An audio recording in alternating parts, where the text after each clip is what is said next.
apakah pemidanaan terhadap Nikita selama 6 tahun ini tadi yang dikatakan proporsional atau tidak? Tidak, karena kenapa? Yang pertama, dia tidak pernah melakukan apa yang dituduhkan. Ya, penting untuk digarisbawahi bahwa di dalam persidangan itu tidak pernah ada potongan video live rekaman.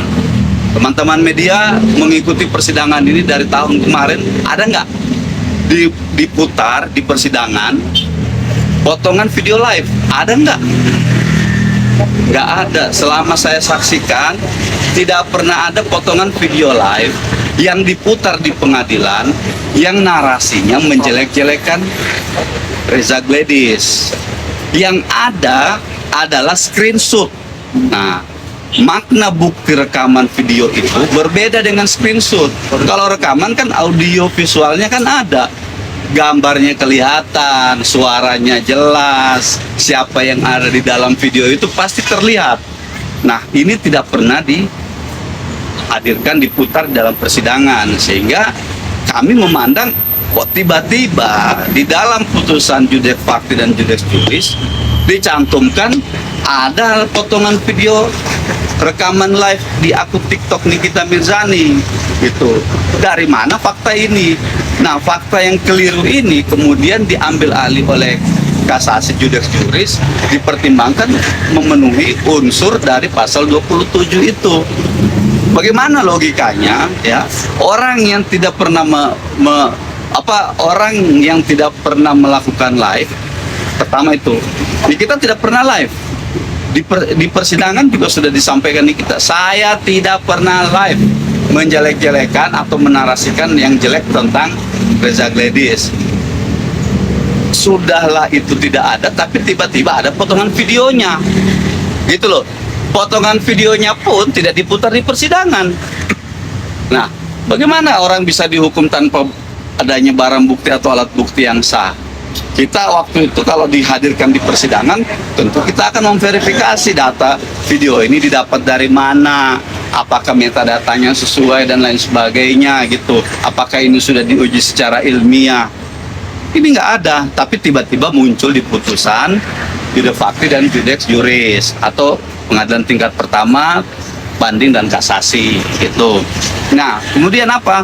Pemidanaan 6 tahun itu ya bukan cuman mencederai Nikita secara pribadi dirinya, tapi juga menghilangkan hak dari ketiga orang anaknya itu. Kenapa? Karena kalau kita dalam kasus-kasus ini, saya katakan ya, seandainya pun Nikita itu harus dipaksakan terbukti melakukan pelanggaran Undang-Undang ITE, maka kasus di Indonesia ini terkait dengan pelanggaran Undang-Undang ITE ini kita sudah mengumpulkan datanya, itu paling lama 1 tahun 6 bulan. Yang kasus terberat itu adalah penghinaan terhadap mantan presiden kita Pak Joko Widodo. Pelakunya diputus 1 tahun 6 bulan, tapi di tingkat banding diperingan menjadi 1 tahun gitu. Nah, bagaimana kita bisa menilai kasus ini secara adil dan proporsional tadi ya? Kalau pelanggaran terhadap Undang-Undang ITE, katakanlah disimpulkan bahwa kita melanggar ITE karena menghina, mengata-ngatain si Reza Gladys abu-abu, dokter begeng, penipu dan lain sebagainya gitu. Katakanlah seperti itu. Tapi kalau kita analisa secara hukum lagi, maka itu deliknya adalah delik penghinaan, delik pencemaran nama baik yang jatuhnya di pasal 27A, dulu di pasal 27 ayat 3 gitu. Nah, itu yang menurut kami letak kehilafan dari hakim itu ada di situ. Kenapa orang dipertimbangkan faktanya narasinya menjelek-jelekan, lalu disimpulkan juga karena menyerang pribadi. Tapi kenapa orang dipaksa dengan hukuman melanggar pasal 45 junto pasal 27B? Itu kan nggak connect gitu loh, antara fakta dengan norma hukumnya itu bertolak belakang. Bang, berarti ada hak-hak Niki yang belum tersampaikan saat pengadilan sebelumnya yang akan disampaikan di PK ini, mungkin seperti itu, Bang? Iya, karena sifat dari tadi saya katakan, sifat dari PK itu mengkoreksi semua putusan, mulai dari tingkat pertama, banding, kasasi. Nah, hal-hal yang ada yang sudah terungkap di persidangan pada saat tingkat pertama itu tidak dipertimbangkan oleh hakim pada tingkat kasasi. Nah, oleh karenanya kita menginginkan Mahkamah Agung dalam kasus peninjauan kembali ini mengkoreksi lagi kasus putusan ini. Ini loh Pak Hakim, ya, letak kehilafannya itu ada di sini. Tadi sudah kami sampaikan di persidangan, ya. Misalnya Hakim PT, Hakim Judeks Fakti bilang Nikita Mirzani itu terbukti melakukan TPPU dengan penilaian bahwa berpindahnya uang 2 miliar ke PT Bumi Paramo Wisesa itu adalah upaya untuk menyamarkan atau menyembunyikan uang, walaupun ada catatan tambahan tulisan Nikita Mirzani. Nah, ini kan nggak logik secara hukum dari tipikal tindak pidana pencucian uang. Karena tindak pidana pencucian uang itu dia punya tipikal gitu loh. Harus ada transaksi yang berlapis-lapis. Namanya juga pencuci uang. Pencuci uang, kalau ibaratnya money laundering itu mesin cuci harus direndam dulu, harus diputar dulu. Sama, pencucian uang juga begitu. Harus ada tempat menampung. Pertanyaan hukumnya, di mana nih kita menampung uang itu? Apakah di PT Bumi Paramo Wisesa? Itu bukan perusahaannya nih kita loh, perusahaan orang loh. Itu di mana nih kita ya memutar uang itu? Seperti tadi yang saya ilustrasikan, seperti mesin cuci harus diputar dulu. Di mana nih kita?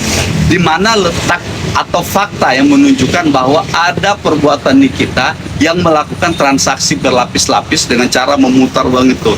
Misalnya uang itu saya terima, lalu saya titipkan ke perusahaan A, perusahaan B, perusahaan C, atau nama A, B, C, D. Terus saya bilang, kalian pakai uang itu, gunakan untuk kepentingan usaha. Ternyata uang itu adalah uang hasil dari tindak pidana. Diputarlah uang itu menjadi sebuah uang yang terlihat seolah-olah uang sah. Nanti akan dikembalikan lagi kepada kita. Itu tipikal dari tindak pidana pencucian uang. Kalau ini sebenarnya kita tidak perlu ya berargumen atau bernarasi secara hukum. Orang awam juga paham. Transaksinya jelas, satu arah. Yang mentransfer adalah Reza Gladys. Kemana? Ke perusahaan. Jelas transaksinya satu arah. Bukan transaksi yang muter-muter. Bukan transaksi yang berbelit-belit. Audit trialnya terlacak dengan jelas. Kepada siapa uang itu, dikirim kemana, dan ada tambahan namanya Nikita Mirzani. Logika sederhananya begini, kalau Nikita mau melakukan TPPU, buat apa dia cantumin namanya, bro? Gitu. Untuk apa orang melakukan TPPU? Cantumin nama gua ya. Itu sama aja bunuh diri namanya, ya kan? Nah, itu saya katakan tadi di pengadilan, inilah tipikal dari tindak pidana pencucian uang. Maka kalau kita hubungkan dengan pertimbangan hukum yang transfernya dari Reza Gladys, ditransfer ke perusahaan PT Bumi Paramo Wisesa, lalu lalu hakim menilai bahwa itu adalah upaya untuk menyamarkan atau menyembunyikan uang. Bagaimana orang transaksinya jelas kok gitu. Intinya Termasuk rekaman-rekaman yang ingin banget disampaikan di kita belum tersampaikan, mungkin akan disampaikan juga itu Bang. Iya, rekaman itu kan kita pengen memutar lagi. Sebenarnya gini, waktu di persidangan awal kita kan menghadirkan ada dokumen rekaman percakapan. Ya. Nah, dokumen rekaman percakapan itu kan karena sudah beredar luas di media sosial pada saat itu, sehingga kemudian dikatakan, oh, ini adalah rekaman antara Reza dan Mail. Jelas di situ percakapannya, gitu kan? Sampaikan bahwa Mail, dia bilang itu yang tadi aku bicarain gimana, kan? Nah, kalimat yang aku bicarain itu pada saat persidangan pertama itu ditanyakan kepada Mail, ini maksudnya kalimat yang aku bicarain ini apa? Yaitu dia minta supaya Nikita tidak speak up masalah skincare-nya dia. Ya. Nah, inilah yang saya katakan juga di persidangan PK ini. Ini kalau kita berbicara hukum material, ya, hukum material dari pidana itu ada dua hal yang tidak selaras. Yang pertama, dibilang bahwa Nikita itu menjelek-jelekan produk, oke? Menjelek-jelekan produk dari Reza yang bernama Glowing Booster Cell itu.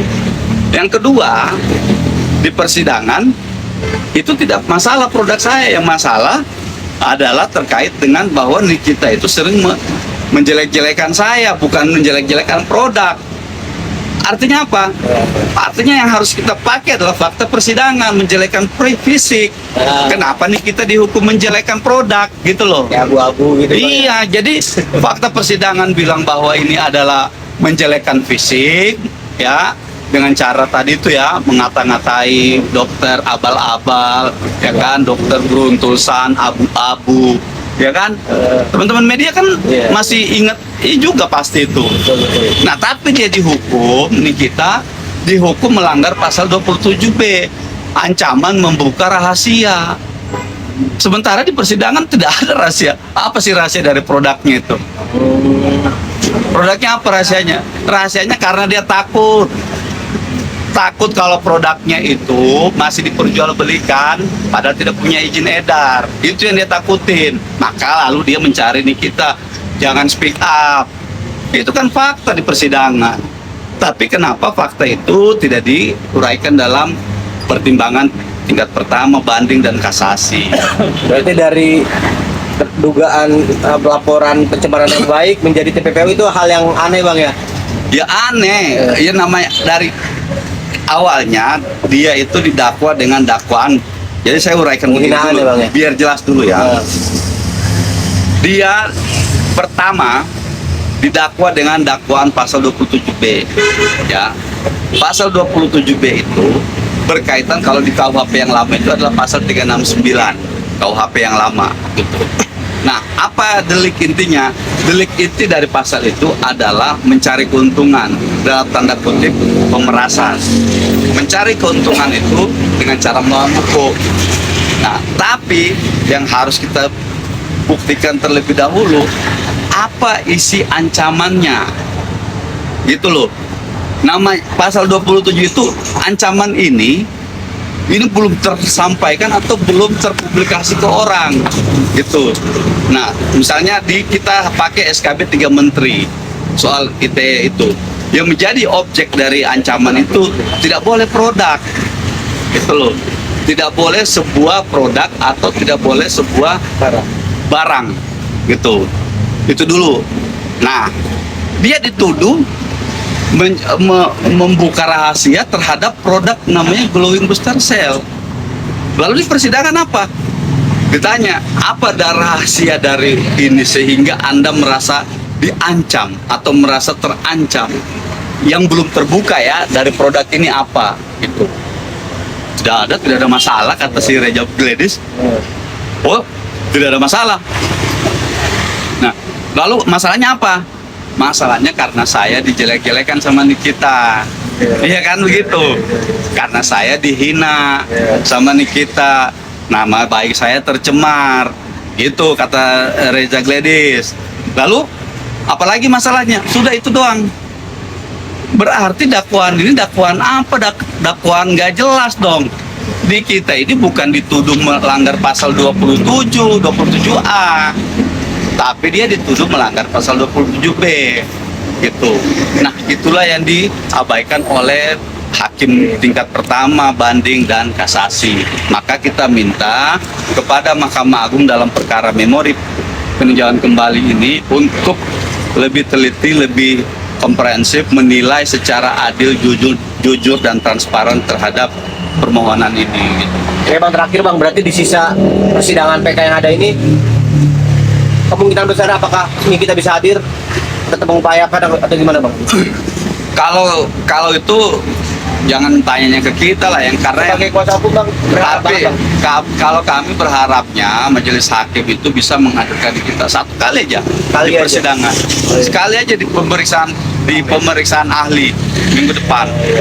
Udah selebihnya nggak dihadirkan nggak apa-apa. Karena nih kita menginginkan untuk memverifikasi langsung dengan ahli.